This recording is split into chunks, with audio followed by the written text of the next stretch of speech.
विठ्ठल आवडे प्रेम भाव. घरी आल्याच्या नंतर एके दिवशी तिला एक संवेदना झाली की माझ्या पोटात बाळ आहे, माझ्या पोटात बाळ आहे अशी संवेदना झाली. तिने विचार केला, आपण जर सासरच्या लोकांना सांगितलं तर आपल्याला ठेवत नाही, आपल्याला काढून देणार आहेत. आणि माहेरातल्या आईला आणि बाबाला सांगितलं तर ते इतका त्याग करतील की याच्यानंतर आम्हाला तुझं तोंड दाखवू नकोस. हे तिन्ही पर्याय जर माझ्या समोर मला अवगत नाहीत, मला ते प्राप्त करता येत नाही, त्याच्यापासून मला फायदा नाही आणि मला ते सहन होत नाही, सांग करू दे त्याग तुझ्या पुढे. ठास ठास ठास ठास ते रडत होता, रडत होते प्रभू, रडत होते. महाराज व्याकुळ होऊन गदगदलेलं अंतकरण देवाचं पाहिल्याच्या नंतर तिनं स्वतःच्या पदरानं देवाचे डोळे पुसले, गोपाल कृष्णाचे, पंढरीतल्या मालकाचे डोळे पुसले. देवा, रडणं हे माझ्या प्रश्नाचं उत्तर नाहीये, रडणं हे माझ्या प्रश्नाचं उत्तर नाही, मला माझं उत्तर मला पोषक द्या द्या. डोळे पुसल्यावर देवाचं रडणं थांबलं आणि व्याकुळ होऊन ही रडत होती, देवा पवित्र कुळातली रे देवा, आतापर्यंत मला फुलासारखं या कुळातल्या लोकांनी या 5-10 दिवस सांभाळले रे, का रे देवा अपराधा, सांग ना देवा. जगाच्या मालकानं स्वतःच्या पितंबराच्या कोपऱ्यानं तिचे डोळे पुसले. तिचं नाव होतं सखुबाई. पाहे नित्य काळ म्हणे धन्य वेळ भेटतीये, त्यांची ये भेटीचे अर्थ ब्रह्मादिका, पूज्य सकळ लोका विश्वास झाले, निळा म्हणे सर्व भाग्य चोजविते, रिद्धी सिद्धी येती ओळंगणे, त्यांची या भेटीचे अर्थ ब्रह्मादिका, पूज्य सकळ लोका विश्वास झाले. नमो विठ्ठला राजया पांडुरंगा, नमो रुक्मिणी माऊली ज्ञान गंगा, नमो पुंडलिका, नमो चंद्रभागा, नमस्कार माझा रुक्मिणी पांडुरंगा. पांडुरंगा करू प्रथम नमन, पांडुरंगा करू प्रथम नमन, पांडुरंगा करू प्रथम नमन, पांडुरंगा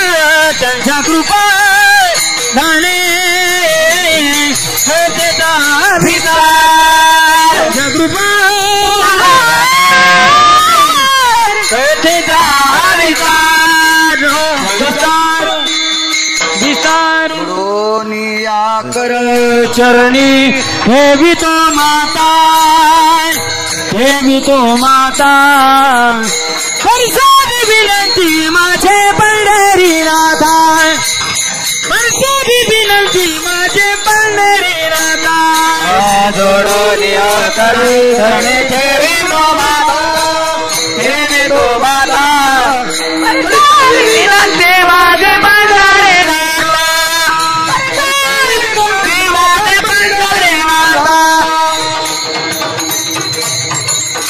पांडुरंगा. गुरु प्रथम नमन दुसरे चरण संताचे, त्यांच्या कृपादाने कथेचा विस्तारू बाबाजी सद्गुरुदास तुका.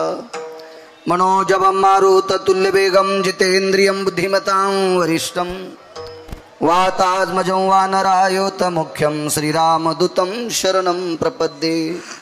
नागेन्द्रहराय त्रिलोचनाय भस्मांगरागाय महेश्वराय, नित्याय शुद्धाय दिगंबराय तस्मै नकराय नमः शिवाय.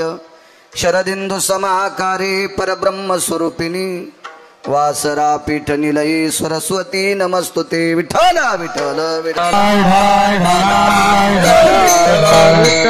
वाशित पावनाति भासती पंचानन समाना तया श्रोत्याची आचरणी जाना साष्टांग नमन करीतसो वाद्यभूषित पावन ती प्रत्यक्षामरेंद्रा समान तयाची आचरणी जान साष्टांग नमन करीतसो आता गान गंधर्व देवता कोकिळ कंठस्वराराका जी कीर्तनी वही वासेत लोका तयाची आचरणी नमनगा मज दिसत असो परम विख्यात जो जान ब्रह्मयाचा सुतू नारद जान नाम तितिक्षु तयाची आचरणी नमनगा जेने धर्म जितविलाची बळी तो संभाजी जान नवाळी कावतरला जयाची आकुळी तया छत्रपतीची आचरण कमळी साष्टांग नमन करीतसो विठ्ठल विठ्ठल विठ्ठल जे चातुर्यार्थ कला कामिनी ते श्री शारदा विश्वमोहिनी नमिली मिया नदी दिव्य गोदा तटीचा विलासी सदा प्रिय जो सज्जना वैष्णवासी जयावर निता प्रेम अत्यंत चित्ता नमस्कार माझा श्री गुरु एकनाथा काय त्यांचा महिमा वारंवार हरे भक्त थोर भूमंडळी त्यांची भेटीचे अर्थ ब्रह्मादिका पूज्य सकळ लोका विश्वा झाले प्रस्तुत प्राप्त प्रसंग निवडलेला अभंग विश्वमान्य विश्वभूषण विश्वाधिकार विश्वप्रिय चिन्मय स्वरूप असणारी अधिकार संपन्न साधू श्रीमंत श्री जगद्गुरु तुकोबाराय यांच्यावर देवाच्याही पलीकडचा अतूट प्रेम करणारे संत शिरोमणी निळोबाराय यांचा प्राप्त प्रसंगी निवडलेला अभंग विढाला आणि या पवित्र महाराष्ट्राच्या मातीमध्ये संत आणि साध्वी जन्माला आल्या. भारतीय संस्कृतीमध्ये या पवित्र देशाच्या स्त्रीला अनन्यसाधारण महत्व आलं. अनन्यसाधारण महत्व. ज्या घरी कुलस्त्रिया राज्य राणी व संपत्ती या पवित्र देशाची राणी व संपत्ती टोकाची संपत्ती या पवित्र भारत देशाची एक नाविन्यपूर्ण अनन्यसाधारण संपत्ती कोणती असेल तर माझ्या पवित्र देशाची स्त्री आहे. संत साध्वी एक नाविन्यपूर्ण टोक आहे भारतीय संस्कृतीमध्ये. साधू वाटल्या जाईल पण तोपर्यंत पुण्यतिथीच्या दिवशी ज्या संतांची पुण्यतिथी असेल त्याच्यावर बोलायचं असतं. एखाद्याला शंका येत असेल तर त्याचं उत्तर मांडतो कारण बरेच लोकांना काड्या करायचा नाद असतो. आणि काय होतंय काड्या बिनाकली असतात पण दांडात पडल्यावर ऊस कोरडा आणि एरंड भिजत येतं. ते दांड फुटतून मग जिजा आणि ते दांड फुटलं की उसाला पाणी जात नाही ते वड्यातच पाणी जातं. काढायला साधं समजायचं नाही म्हणून जुनी माणसं म्हणायचे धसकाटाल कसपट समजायचं नाही ते पायात घुसल्यावर कळतं ऑपरेशन करून काढावं लागतं ना. अशी काही काड्या करणारही माणसं असतात की संतांच्या पुण्यतिथीच्या दिवशी देवापेक्षा संत मोठे असतात. याचा एक पुरावा सांगतो. काशीतले मालक आणि पंढरीतले मालक एका वारकऱ्याच्या घरी आले कारण देव हा भंगिऱ्याच्या घरी येत नसतो. देव येण्यासाठी त्याची साधना लागती. कृष्णा बुवा कैलास बुवा साधना लागती तसा देव येत नाही. नाना साधनाच्या केल्या कटाकटा जपी तपी योग सिद्ध अनुरागी नखाच्या चुंबळी झाल्या बुवा जटा 20 फूट लांबल्या तरी त्याच्या स्वप्नात देव नाही. काही काही गंध उगाळू उगाळू पार किलू गंध लावले तरी देव त्याच्या स्वप्नात नाही. साधना असती महाराज. तो आम्हापाशी मागे पुढे वारकऱ्यांच्या मागे पुढे आहे. अशा एका वारकऱ्याकडे काशीतले मालक भगवान देवादिदेव शिवशंकर आले आणि पंढरीतले मालक जगाचा बाप आले आणि ते दोघं असे पाटावर बसलेले आहेत. पंढरीतले मालक काशीतले मालक. तो वारकरी पाद्यपूजा करतो आणि पाद्यपूजा करत असताना तिथं ज्ञानोबाराय तुकोबाराय आले. देवाची पूजा चालू होती. पूजा राहिली होती. भोजेकर महाराज पूजा राहिली होती. ज्ञानोबाराय तुकोबाराय आल्याच्या नंतर काशीतले मालक आणि पंढरीतले मालक मनानच उठले आणि त्यांनी यजमानाला सांगितलं बापू ह्या दोघाही पुढे आमची पूजा करू नकोस यांची करा. देव सारावे संत पूजावे आरती नैवम गिरगावकर लिखितम. देवाला बाजूला सरकायचं संतांची पूजा करायची इतकं अनन्य साधारण महत्व या साध्वी संतात आहे, संतात आहे, या साध्वी मावल्यांत आहे. म्हणून आजच्या पुण्यतिथीला संतपर बोलावं. विठाला विठाला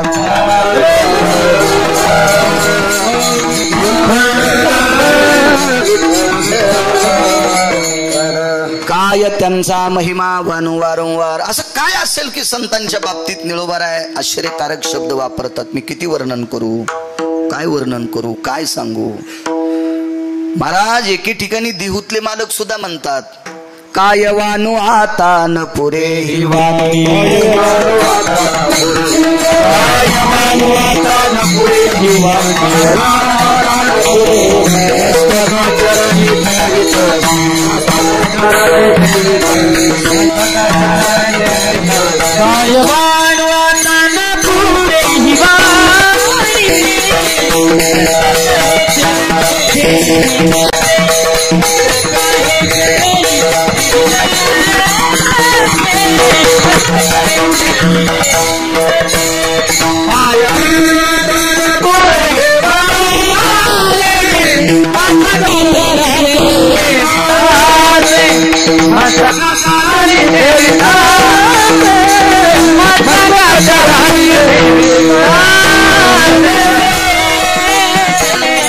श्रीमंत श्री जगद्गुरु तुकोबाराय माझे देहूतले मालक नमूद करतात की संतांचा महिमा वर्णन करत असताना माझी वाणी सुद्धा अपुरी पडते. याच्याकरता मी त्यांच्या पायावर डोकं ठेवणं, दर्शन घेणं उचित मानतो. तुकोबाराय तुकोबाराय काय गिरगावचा बाळा पिठला हटणारे.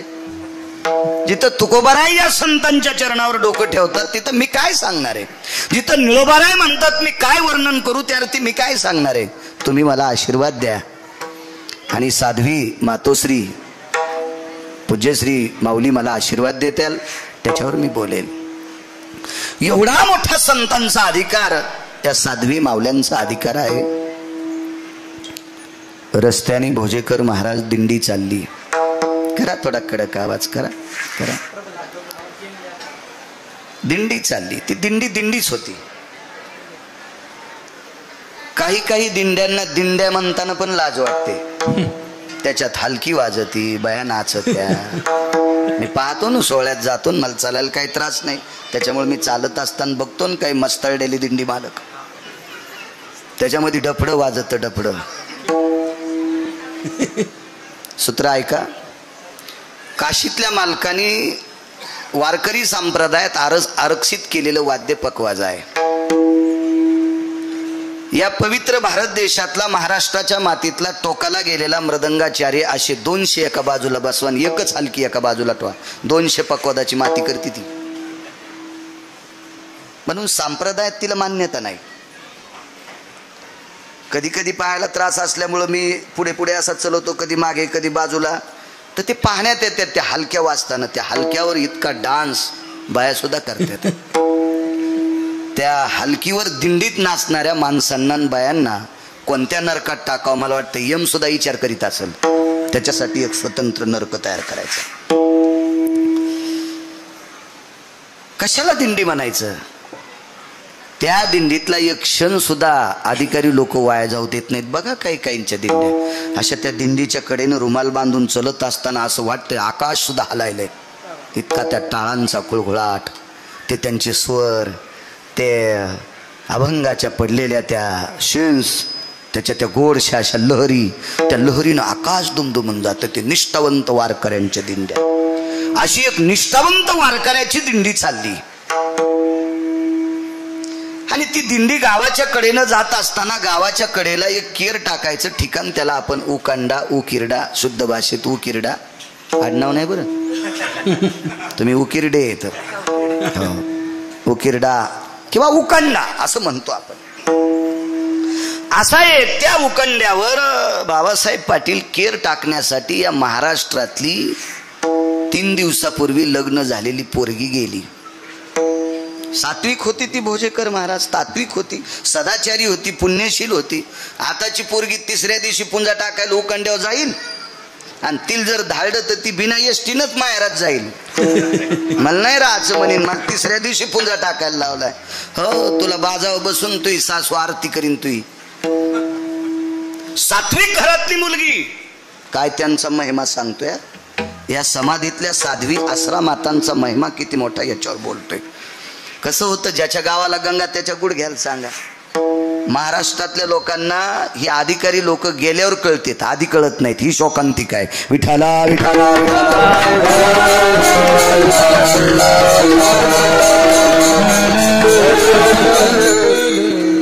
त्या दिवशी त्यांच्याकडे सत्यनारायणाची पूजा होती. आदल्या दिवशी दिवसभर परिसरातल्या देव देवता कुलदेवता स्थापित देवता असतात ना गावाच्या कडेला, या सर्व देवतेची ग्रामदेवता सगळ्यांची दर्शनं घेतली. आणि दुसऱ्या दिवशी आपल्या भारतीय संस्कृतीनुसार आपल्या वैदिक संस्कृतीमध्ये सत्यनारायणाची पूजा करत असतात. ती पूजा आटपली. काय भावकीतली 10, 5, 100, 200 माणसं जेवली असतील. जुना काळ आहे तो, फार जुना काळ. तेवढी माणसं जेवली. सगळ्यांची पात्र उचलली, एका टोपल्यात टाकली. त्याच्या 2-3 खेपा उकिरड्यावर केल्या. अंगण झाडलं. 3, 3:30, 4 वाजता. त्यावेळेला उन्हाळ्याचे दिवस होती. घरात अशी बाकीची सगळी आराम करत होती. जोडणी असेल, माळदाचं घर असेल.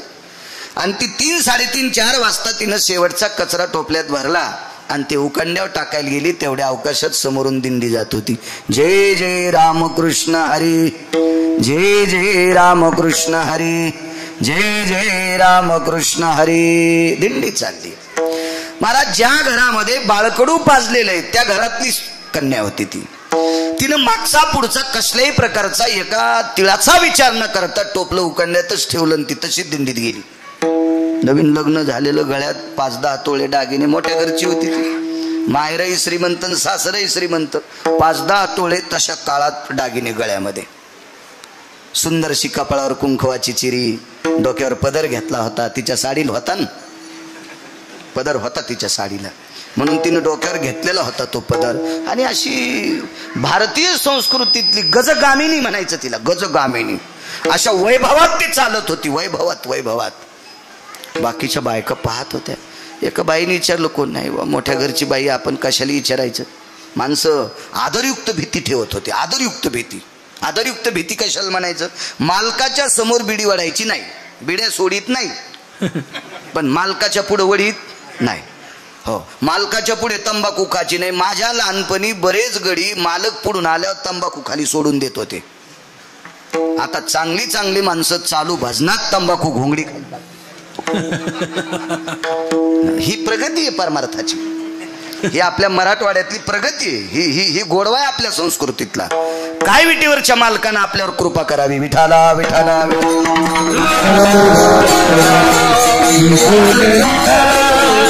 पूर्ण दिवस गेले.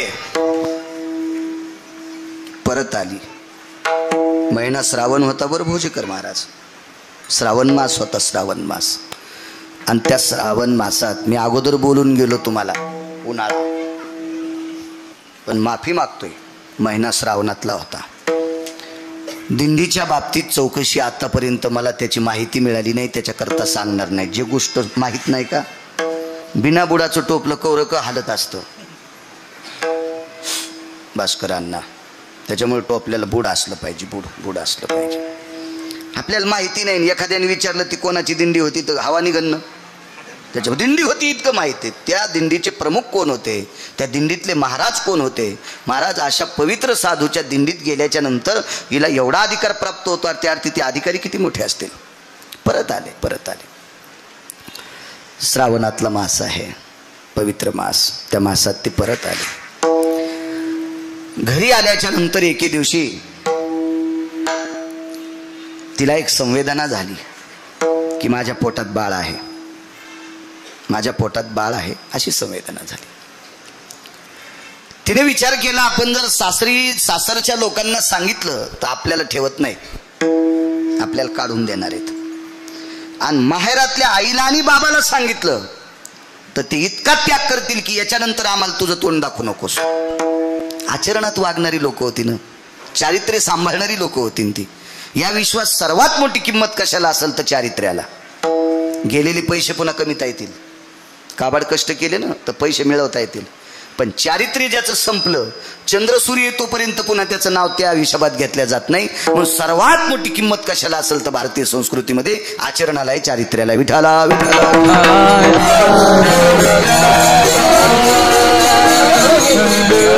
माळा किती मोठ्याने घातल्यास, गंध किती लावलास, माणसं दिसल्यावर रामकृष्ण हरी काय म्हणतो, काय डोलं तू भजनात, हे नाही सांगायचं.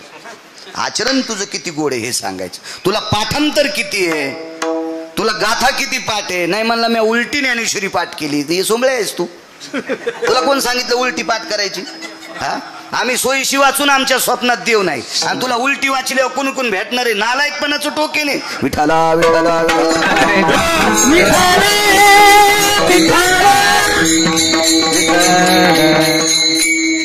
घरी आली, तिचं मन असं खवखव करत होतं. वाढवा थोडंसं वाढवा. मन असं खवखव करत होतं.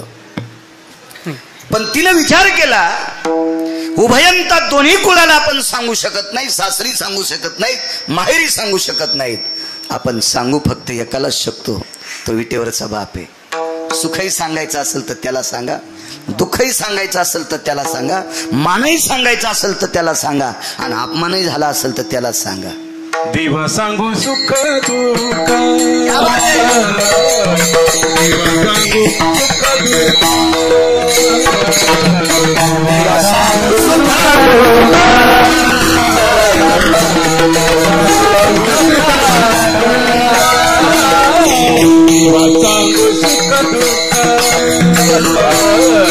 देवा सांगू सुख दुःख,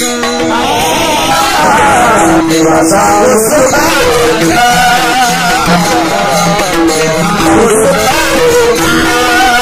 हरी देवा निवाले न भूख, देवा निवाले न भूख, सुख दुःख,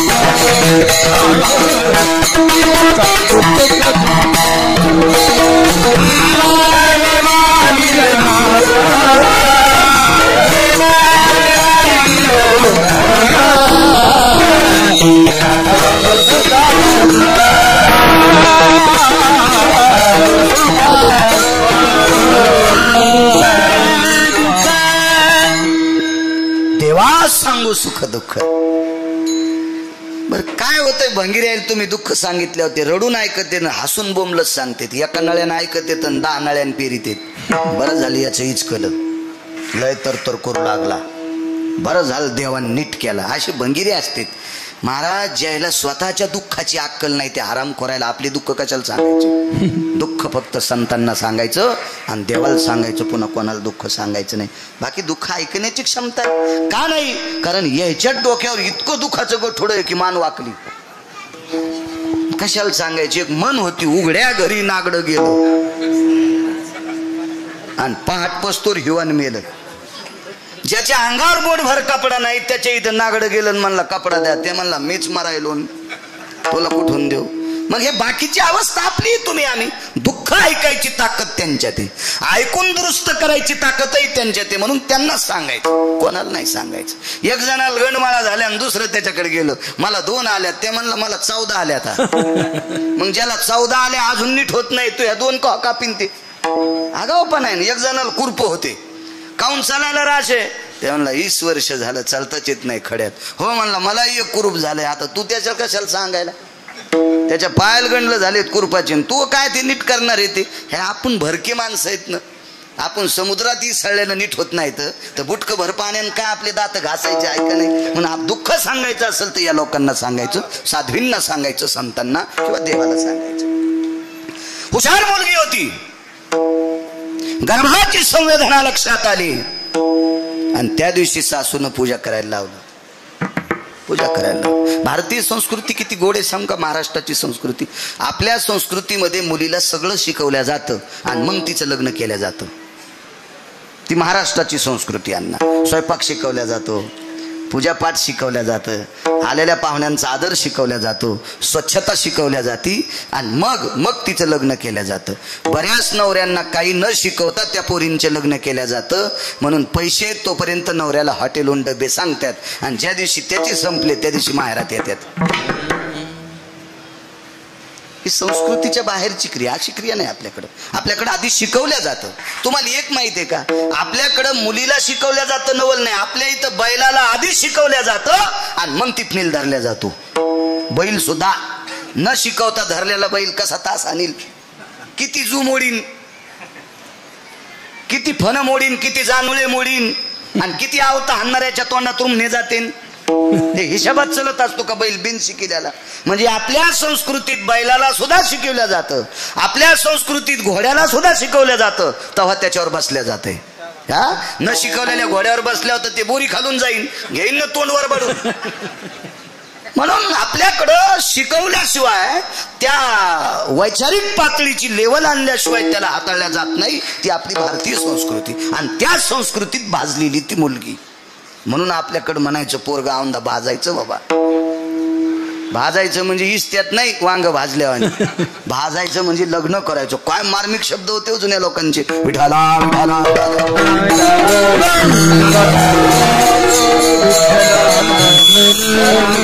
विठाला. सर्व गुण संपन्न मुलगी, निष्ठावंत वारकऱ्याची कन्या. देवपूजेला बसल्याच्या नंतर पूजेमध्ये देव होता. तो देव बापाच्या इथून आणीत असते. आपल्याकडे लग्न झाल्यावर शेवटचा विधी असतो परवर लुटायचा.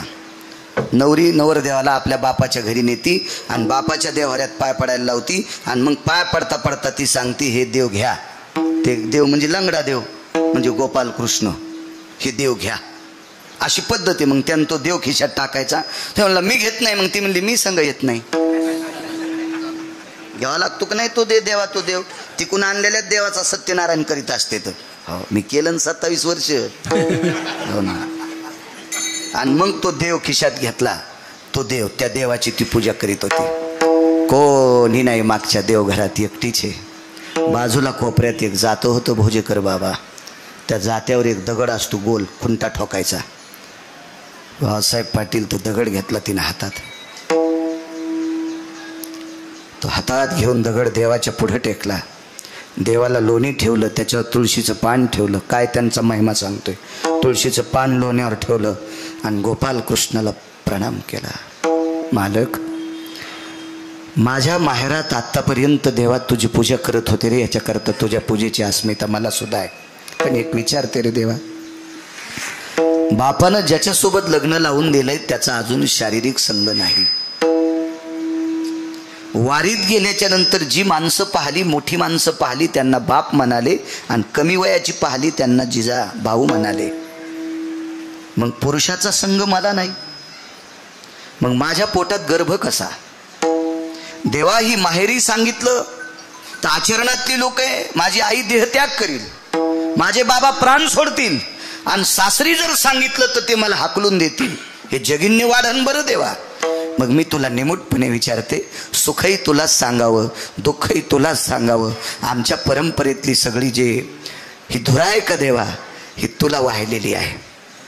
वा वा संसार, हा हे सगळं तुला अर्पण केलंय. पण सांग ना देवा, कोणाचा गर्भ आहे? महाराज, धातूची मूर्ती बोलत असती का?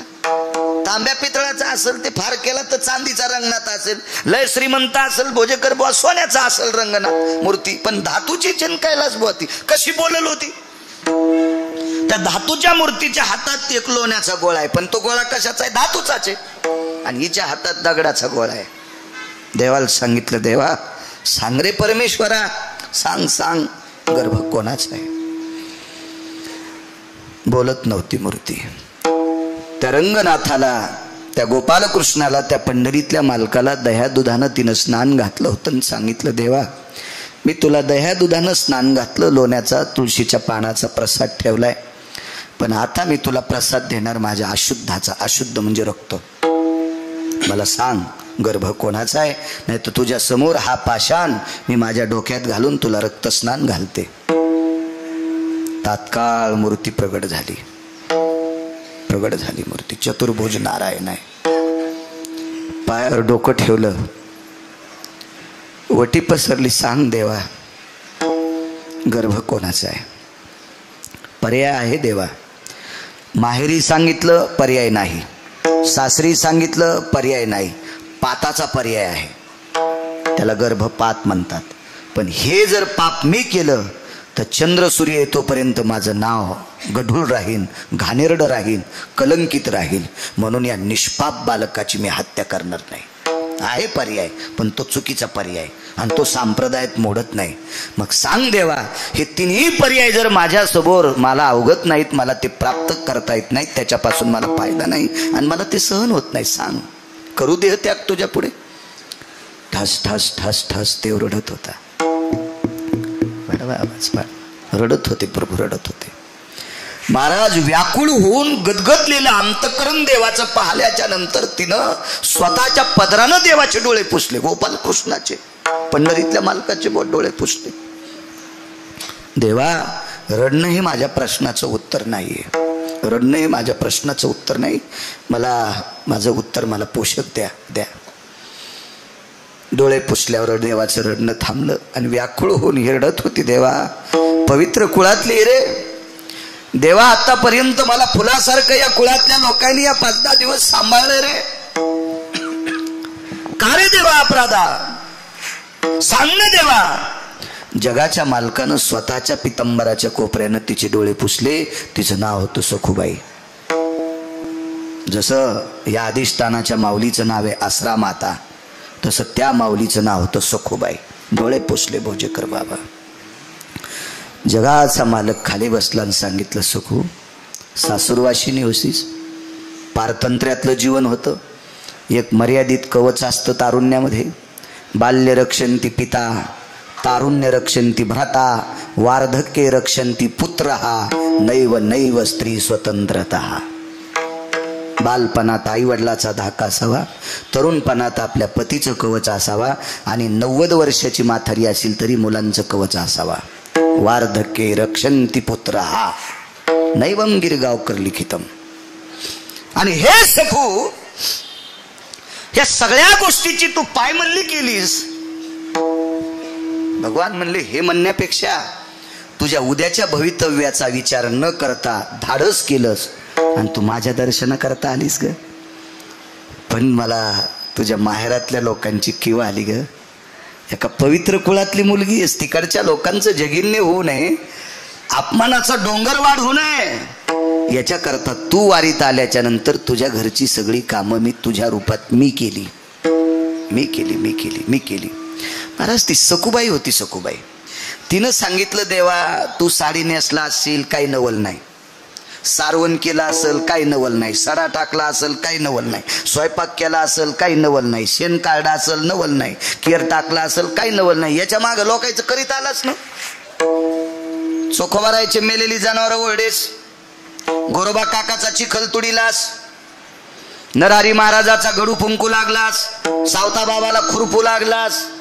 हे खूप काम, अर्जुनाची घोडी धुतलीस, हे खूप काम केलेस ना रे देवा. काय नवलाची गोष्ट आहे.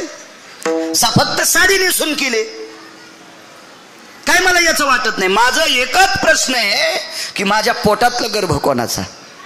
आता डबडबलं अंतकरण आणि भगवंतानं सांगितलं, सखू, एके दिवशी तुझ्या मालकाला कामना उत्पन्न झाली आणि ती तृप्त करण्यासाठी त्याच्या शेजेवर संग केला. कोणी केला संग? देवान. मला श्रुतीनं प्रश्न केला, हा गा पुरुषा गर्भाशय, पुरुषाला गर्भाची पिशवी कसं शक्य आहे महाराज? श्रुती प्रश्न करते देवाला. श्रुती प्रश्न करते. श्रुती भगवंतानं श्रुतीला सांगितलं, श्रुती, या प्रश्नाचं उत्तर तुला पुन्हा देईल, पण हिचं मिटू दे ना, मिटू दे. श्रुतीनं स्वतःचा प्रश्न सुरवाळून टाकला आणि श्रुती यावेच्या विचार करत होती की जगाचा बाप आहे, वृक्षाचे पान हाले ज्याची सत्ता. झाडाचं पान ज्याच्या सत्तेशिवाय हालत नाही त्याला जगाचा बाप म्हणतात. आणि एवढ्या मोठ्या टोकाचा जगाचा बाप असताना इथं कोण्याही माणसाला 10 लाख रुपये दिले तर कृष्णाबुवा आहे साडी नेसून संभाजीनगर जिल्ह्यात फिरन काय एखादा माणूस इथं बसलेला? 10 लाख रुपये माझ्याकडे तर नाही, तर मी भीक मागून देईल. आपल्याकडे एवढे पैसे कुठून आले? मी भीक मागल पण त्याला 10 लाख रुपये देईल. करा हातवरी. फिरतो माणूस नाही. जगाचा बाप नुसती साडी नेसता नाही, बाई होऊन पुढच्याचं काम तृप्त केला. महाराज, श्रुती वेडी झाली. काय देवानं इतक्या खालच्या दर्जाचं काम केलं असेल. ती म्हणते मी याचा विचारच करत नाही, पण हिचं जीवन सांभाळण्यासाठी केलंय, सखूबाईचं जीवन सांभाळण्यासाठी केलंय, त्या अर्थी हिचा अधिकार किती मोठा असेल. सखूबाईचं जीवन सांभाळण्यासाठी, तिचं पावित्र्य सांभाळण्यासाठी, तिचं जगिन्य होऊ नये, तिचा अपमान होऊ नये, विश्वात तिची कसल्याही प्रकारची नामुष्की होऊ नये, याच्याकरता हिच्याकरता देव इतका खाली आलाय. हिची पावर काय असावा.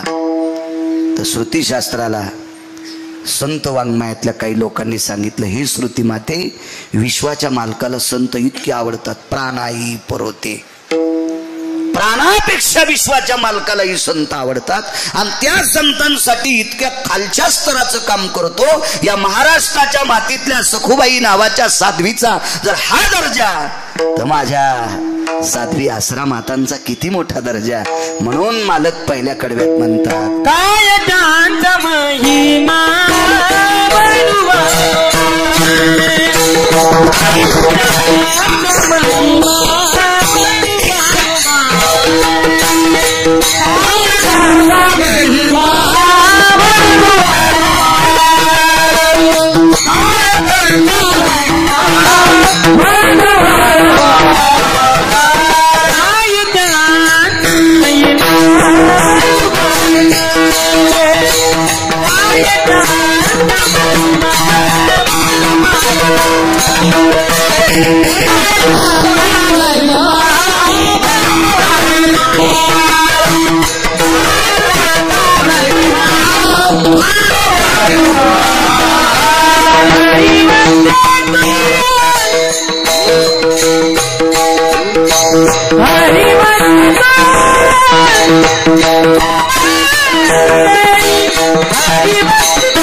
त्या माऊल्यांचा हा दर्जा आहे.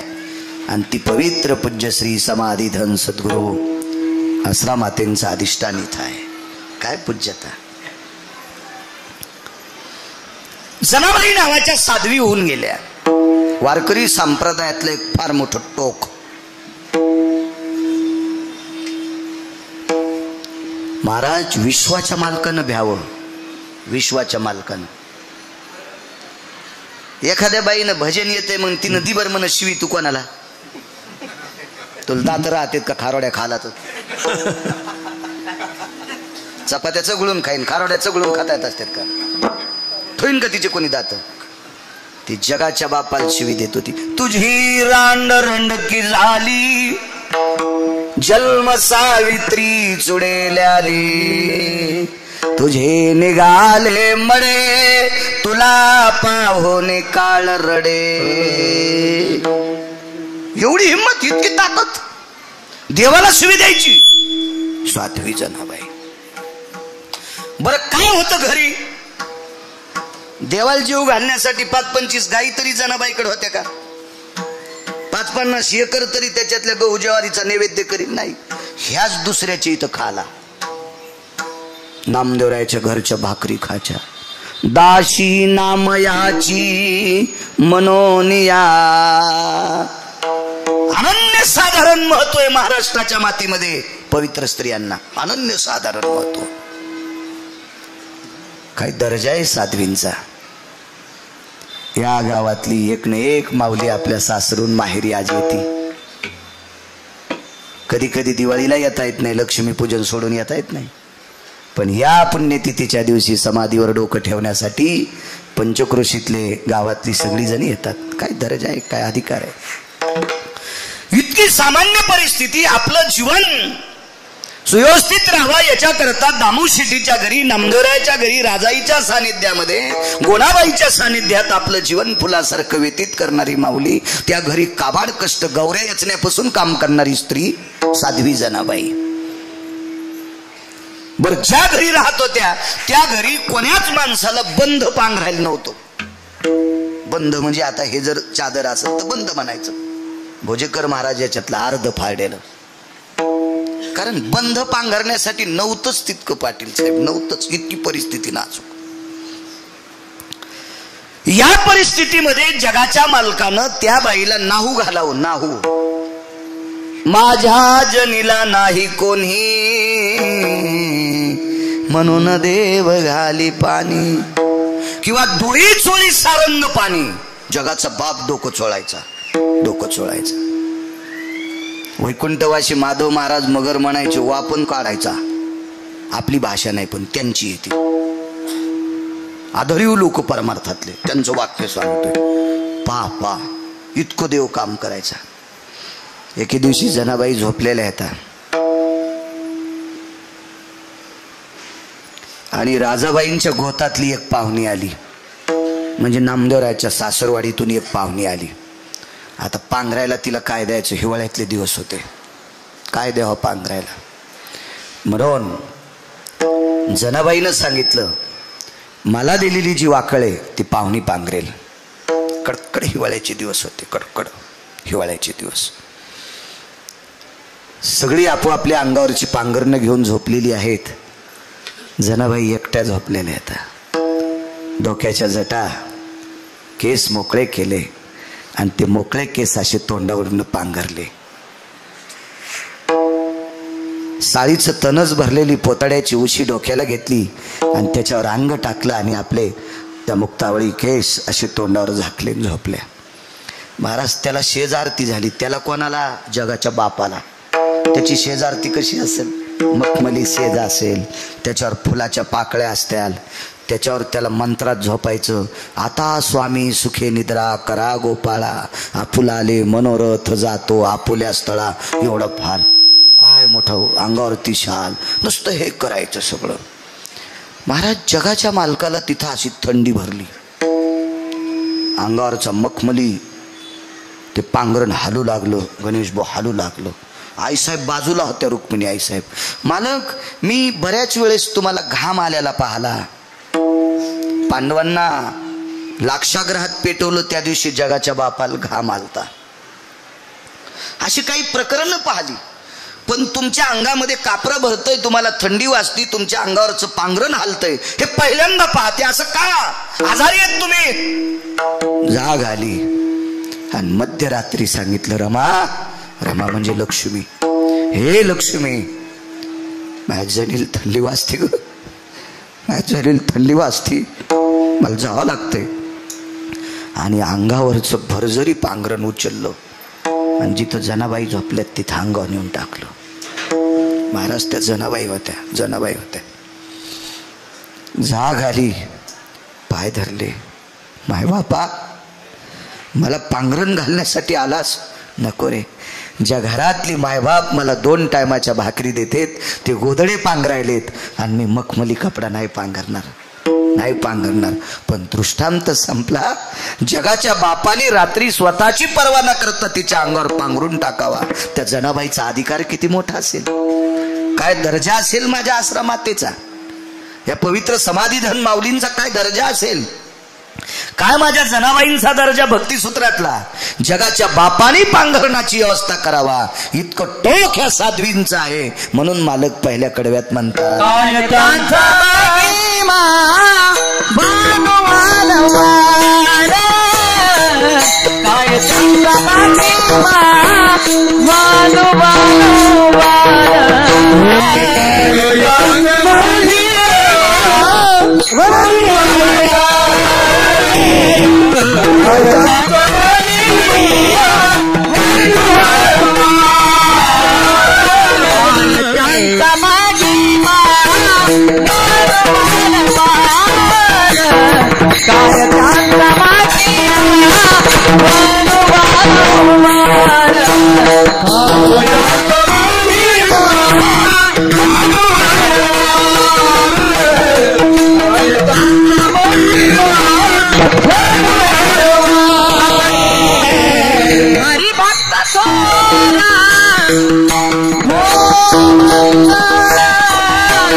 जाऊ द्या, साध्वीची सेवा आहे, जरशी शिल्लक करतो. येरी तरी भंगिऱ्याच्या वाढदिवसात चिठ्ठ्या देतेच वाढवा वाढवा वाढवा. त्या हराम खोरायला त्याच्या बायका कदरल्या आणि त्याच्या वाढदिवसाला आमचे कीर्तन भडवायचे.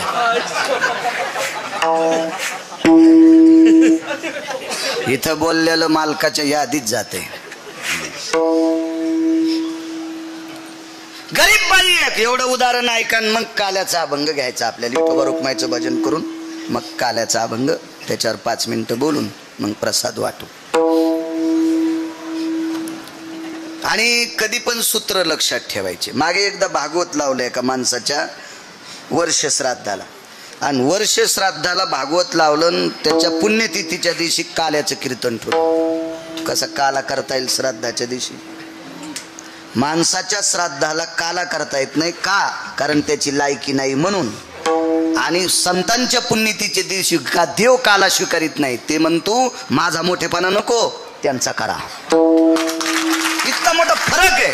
फरक आहे एवढा फरक. हा, इथं देव नको म्हणतंय आणि तिथं त्याची लायकी नसते. म्हणून सूत्र असतात काही काही, त्याचं एक रचना करून केलं पाहिजे. अत्यंत गरीब एक स्त्री. तुम्ही या माऊलीचा जर फोटो पाहिला तर अंगावरचं लुगडं किती भारीच आहे तुम्हाला कळत. तेच एकदम साधं लुगडं, साधं साधं, गळ्यात तुळशीच्या कंठ्या माळी, एकदम साधं साधं व्यक्तिमत्व. महाराज, विश्वाच्या मालकाला हलवायची ताकद. विश्वाच्या मालकाला किती पुण्यतिथी आहे? 46वी पुण्यतिथी. मला सांगा बरं, असं कोण श्रीमंत आहे त्याचं 46 वर्षापासून वर्ष श्राद्ध होते? 46 वर्षापासून. आणि जरी झालं ना नाही, उशिरा पाहिलं तुम्हाला. हे आमचे जुनी माणसं आहेत. हे नाना झालं, स्वर्गीय तराशे महाराज झालं, विनायक महाराज झालं, हरिभक्तीपरायणे जुने. पहिल्याने इकडे यायचो मी खूप. तेव्हा ऑटो रिक्षात येत होतो मी, 3 चाकाचा ऑटो रिक्षा. पण आजही तसाचे, गाडी असू दे कोणती बी, पण टाचा उचलीतच नाही. हा, टाचा उचलल्या की चांगला चांगला हाती पडतो बरं. नाही, टाचा नाही उचलू द्यायचा, पाय सगळा टेकायचा, भीती राहत नाही. विठाला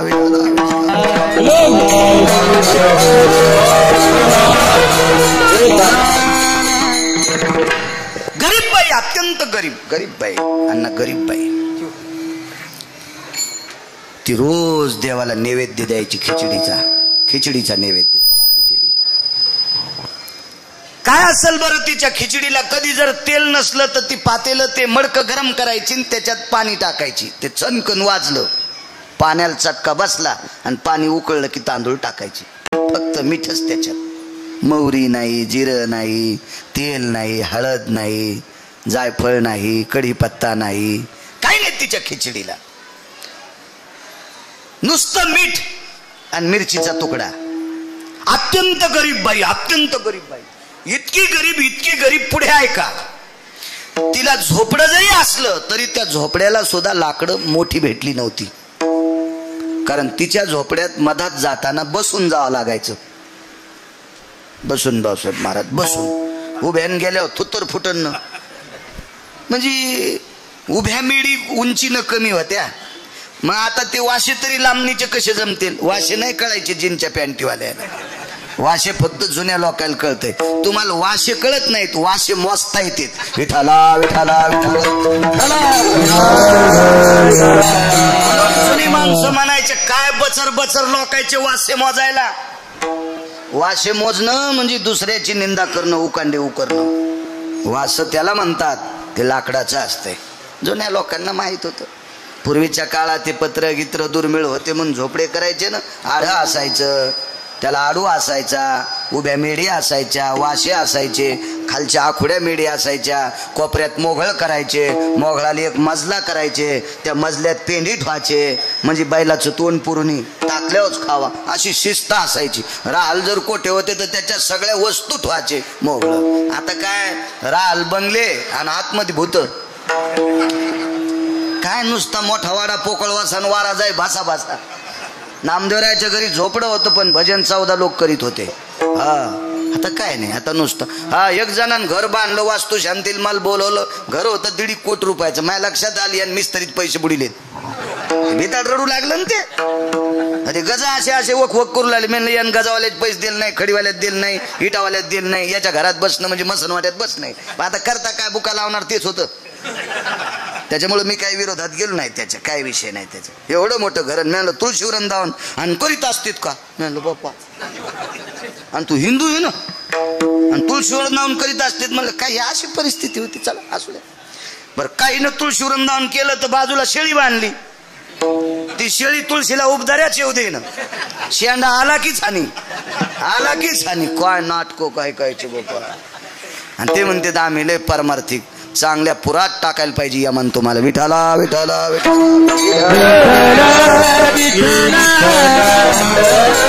एकदम साधी बाई, एकदम साधी. तिचा नैवेद्य जगन्नाथ प्रभू खात होते. जगन्नाथ प्रभू ओडिसामध्ये, त्याला जगन्नाथपुरी म्हणतो. हो, तिची खिचडी. महाराज एक दिवस असा झाला, जगन्नाथपुरीचा राजा तोंद्रुप सकाळचा 10चा नैवेद्य तो सोन्याच्या ताटात नेत होता. त्याच्या घरी रंगनाथ गुरुजी विनोदात सांगायचे, त्याची चूल पण सोन्याची होती. म्हणायचे ते मोठ्यांचं वाक्य असते महाराज. मोठ्या लोकांची वाक्य ही वाक्य नसतात, ती अमृता समान असतात. मोठ्यांची वाक्य ही वाक्य नसून ती उपदेशाचं सूत्र असतात. गुरुजी म्हणायचे वैभवशाली राजा, त्याच्या समोर जे नगारा वाजायचा, त्या देवाला नैवेद्य घेऊन जात असताना तो नगारा सोन्याच्या टिपऱ्यानं वाजत होता. राजा आहे महाराज तो, बोजेकर बाबा राजा आहे तो. सोन्याच्या टिपऱ्यानं नगारा वाजायचा. आणि वैभवामध्ये मोठ्या थाटामाटात भक्तीच्या मस्तीत, वाक्य नीट ऐका, भक्तीच्या मस्तीत देवाला नैवेद्य जायचा. पण जगन्नाथ प्रभूला नैवेद्य मात्र खिचडीचा. त्याला पुरणपोळीचा नैवेद्य नाही काय, त्याचं ते खिचडीच नैवेद्य होता तो खिचडीचा. आजही कुठं काही काही परंपरा आहेत. आमच्याकडे बालानंद स्वामीचं मंदिर अलीकडे सातोण्याला आहे. तिथं एखादा श्रीमंत काजूची भाजी करीन, पनीरची करील, बदामाची करीन, कारकाची करीन, कशा कशाच्या करते ते करू द्या, पण तिथं भाजी पाहिजे गाजराचीच. परंपरा परंपरा परंपरा. इकडे अलीकडे मंगरुळला बोडखे बाबा नावाची संत होऊन गेले. असरा मातांसारखे संत, अवलिया संत, फार मोठा विधी असते त्यांचा. नदीच्या कडेला, ओढ्याच्या कडेला काही पोरांनी माश्या धरल्या, सरपंच जमा केलं, जाळ पेटीला, त्याच्यावर त्या नदीतले मासे भाजले आणि खा म्हणले महाराज. महाराजानं ते मासे असे तोंडात 5-10 टाकले आणि ह्याच पोट्ट्याने गावात येऊन सांगितलं महाराजांनी मासे खाल्ल्या. 5-10 महाराज मासे खाल्ले. हो म्हणले. काय काम म्हणले. गळ्यात तुळशीची माळ. आणि म्हणले मग काय झाले. मग आम्ही उद्यापासून खाऊ. नाही रे मरतान बेटे हो, मासे खाता असतात तुम्ही वारकरी हो ना, मासे कसे खाता येतील. मग आम्ही तुमच्या पाया पडून वारकरी झालो, तुम्ही कसे खाल्ले. अरे मी खाल्ले नाही रे, हे मारू लागले म्हणून जिते केले. बरं ते भाजले होते, भाजल्यावर जिते राहतात का. भाजलेले मासे तोंडात टाकले. एक जण म्हणला महाराज ते भाजले तर हज मेलते ते, तुम्ही जिते कस काय केले. बकेटभर पाणी आणा म्हणले. बकेटभर पाणी आणलं आणि वमन क्रिया केली.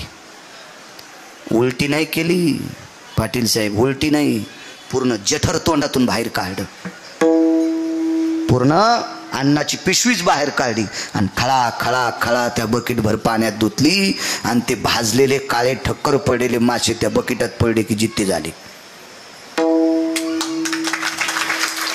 त्यांना भाकरीचा प्रसाद आहे तिथं, आमटीन कण्या भाकरीचा प्रसाद, ज्वारीच्या कण्या. मी खूप दिवसापूर्वी जात होतो कीर्तनाला.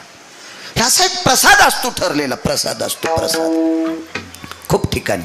इथे जालन्याच्या पुढे एक डाव्या हाताला मोठी संत आहे, तिथं उमराच्या दोड्याची भाजी, उमराच्या दोड्या आणि साधं वरण, वरण शिजून कढईतलं टाकायचं आणि तिथं पाणी वाहतं, ते पाणी त्याच्यात टाकायचं. साधं वरण आणि उमराच्या दोड्याची भाजी. काय हे प्रसाद आहे, साधूचा प्रसाद आहे, प्रसाद आहे. तसा जगन्नाथ प्रभूचा प्रसाद म्हणजे खिचडी.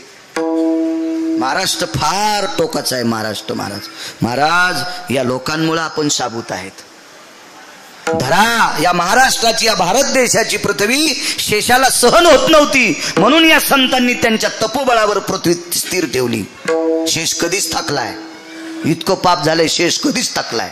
आता केवळ जर पृथ्वी साबूत असेल त्या संत लोकांच्या पुरुषार्थावर आहे, या वारकऱ्यांच्या पुरुषार्थावर आहे, त्यांच्या ताकदीवर आहे. देवाला मोठ्या थाटात नैवेद्य खिचडीचा ठेवला आणि त्या दिवशी 10 सव्वा 10 वाजता राजा गेले, नैवेद्य ठेवला आणि नैवेद्य उघडा करायच्या आधी तोंडाकडे पाहिलं तर देवाच्या तोंडाला खिचडीचे कण लागले होते, भाताचे कण. तर राजानं पुजाऱ्याला सांगितलं, काल देवाला नैवेद्य तोंडाला लावल्यावर तोंड पुसलं नाहीस का तो? पुजाऱ्यानं सांगितलं, मालक नैवेद्य ठेवल्यावर देवाच्या तोंडाला खिचडीचा घास लावला, मखमली कपड्यानं तोंड पुसून घेतलं, तो घास या खिचडीत टाकला, अर्धा आम्ही पुजाऱ्यानं घेतला, अर्ध्यातला अर्धा तुम्हाला द्याला आणि चौथाई भाग भक्ताच्या खिचडीत टाकून सगळ्यांना वाटला. त्याच्यावर रात्री देवाचे शेजेचे मंत्र झाले, देवाला अंग गळ्यातले निर्माल्य काढले, माळा काढल्या, देवाला शेजेवर पहुडलं, ह्या सगळ्या गोष्टी झाल्या आणि सकाळी देवाला पंचामृतानं स्नान घातलंय, अभिषेक झालाय, मंत्रोच्चार झालाय आणि देवाच्या तोंडाला खिचडीचे कण कस काय? राजन पुजाऱ्याला वेठीच धरलं, दार लावलं आणि मग साक्षात्कार झाला राजाला संध्याकाळी. राजा तुम्ही नैवेद्य नुसता ठुता, पण या गावातली एक म्हातारी तिची खिचडी देव खातो. राजा म्हणला आपल्याला तिला बोलवा, आपल्याकडे बोलवा. मग तिला बोलून घेतलं, त्या म्हातारीला बोलवलं, भालदार चोपदार पालखीच पाठिली सोन्याची. पण ती साध्या विचाराची म्हातारी होती, साध्वी भोसले माता सारखी ती माऊली होती. ती पालखीत कशाला बसून सोन्याच्या? त्या म्हणल्या मी पायी चलते. आणि ती म्हातारी काठी टेकीत टेकीत राजाच्या दारात आली. आल्याबरोबर राजाची पत्नी वगैरे, प्रधानाची पत्नी सगळ्या बसल्या. राजाने विचारलं, माय, मोठी माणसं आदरयुक्त बोलतात, हे माय. जी माय बाप. तू खिचडी करते? हो. देवाला नैवेद्य? हो. नुसता नैवेद्य देत नाही, त्यानं खाल्ल्याशिवाय मी खात नाही. राजा म्हणला, आगाऊच का आमच्या इथं सरपण टाकायला सोन्याची चूल. आता सरपण सोन्याचं नसतंय, असतं तर ते पण केलं असतं राजाने. सरपण कसं सोन्याचं करता येईल? चूल सोन्याची, भांडे सोन्याचे, चमचे सोन्याचे, ताट सोन्याचा, नगारा वाजायला सोन्याची टिपरी, नगाऱ्याचं कातड सोन्याचं करता येत नाही, तर ते पण केलं असतं. माणसं काय करतील, पैशाच्या जोरावर देव झाले, सगळं वैभवशाली. पण आम्ही काय ठुली म्हणून ठुतो, खाल्ली म्हणून खाऊ घालतो आणि आणतो घरी. म्हातारी म्हणली तशी नाही. मग राणीनं सांगितलं, प्रधानाच्या पत्नीनं सांगितलं, बऱ्यापैकी असे चरचर बोलणारे लोक असतात ना मोठ्या लोकाय पुढं, पण मोठ्याल्या लोकांसोबत राहणाऱ्यानं जरा हिशोबात बोललं पाहिजे. आमच्या इथले एक मोठ्याच्या संघ राहून गरीबाला गाचंड्या देत होतो, पण ते मोठं पळड्याव याला लोक नदीला हाणलं, मग त्याला नदीला हाणलं लोकांना. त्याच्यामुळे मोठ्याच्या संघ राहून आपण नाही तरतर केलं पाहिजे. मोठे मोठे असतात ते पळड्याव, आपल्याला कोणी हानीत मग, त्याच्यामुळे नाही. हा हा या बा बैल म्हातारा झाला की येसन काढून घेत असते, यशनी काढून घ्यायची वेळ येऊ दिली नाही पाहिजे माणसानं. विठाला विठाला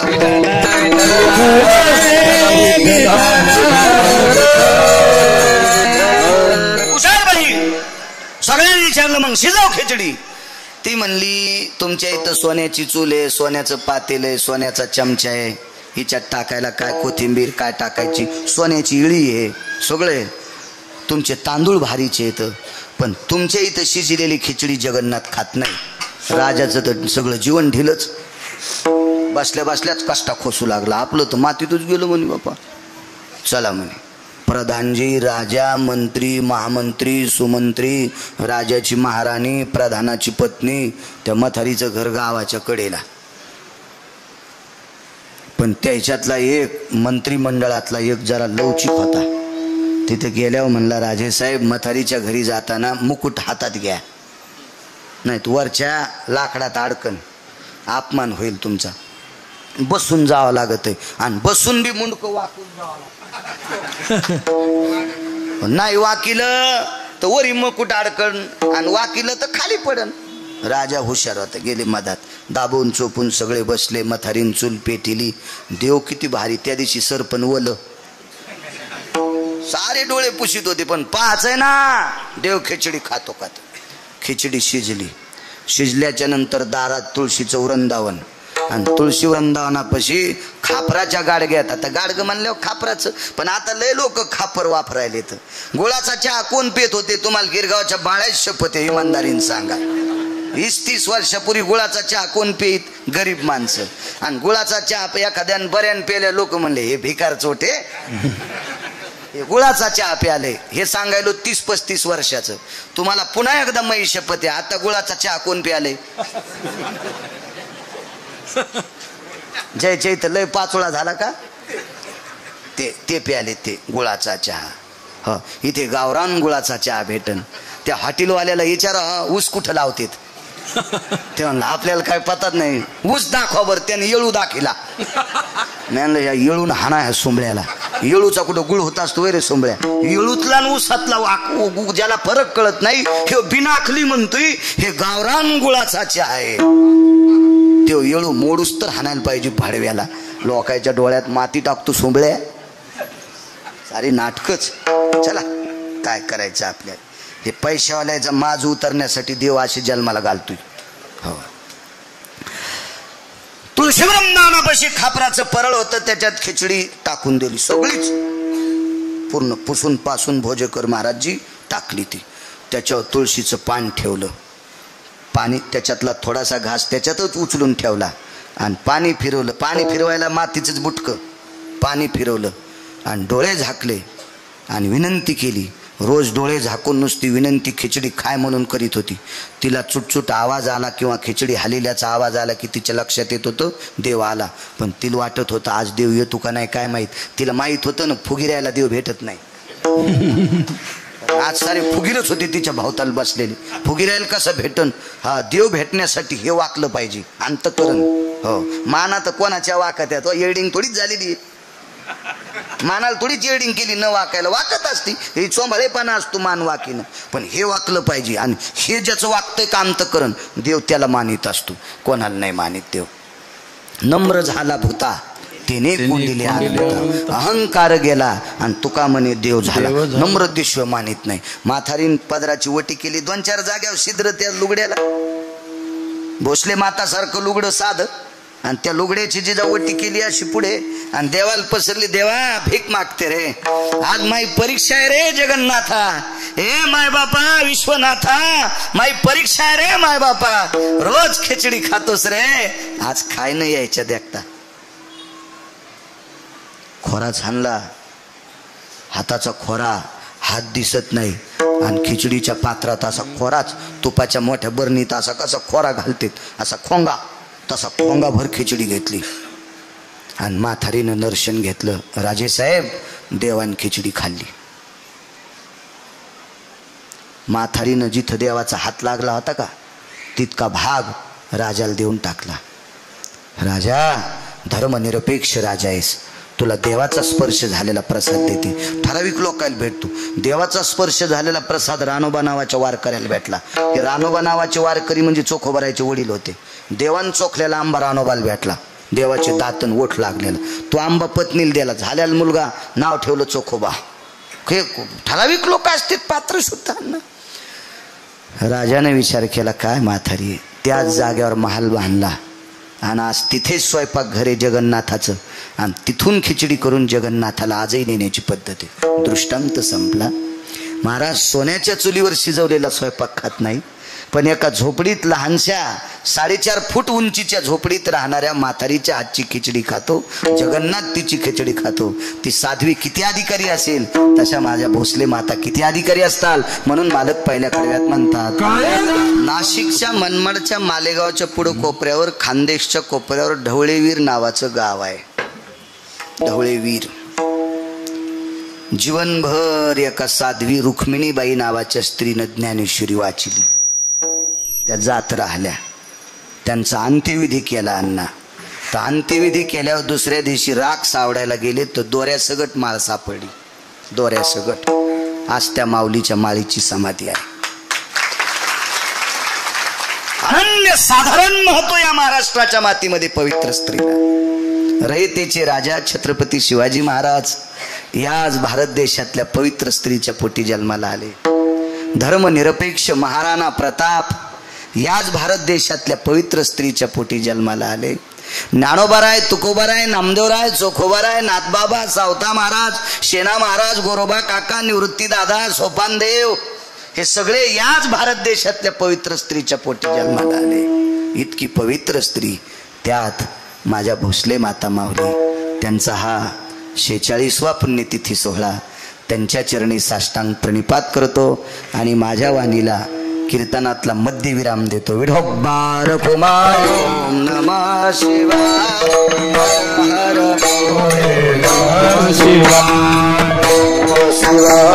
ताली ताली ताली करा हात.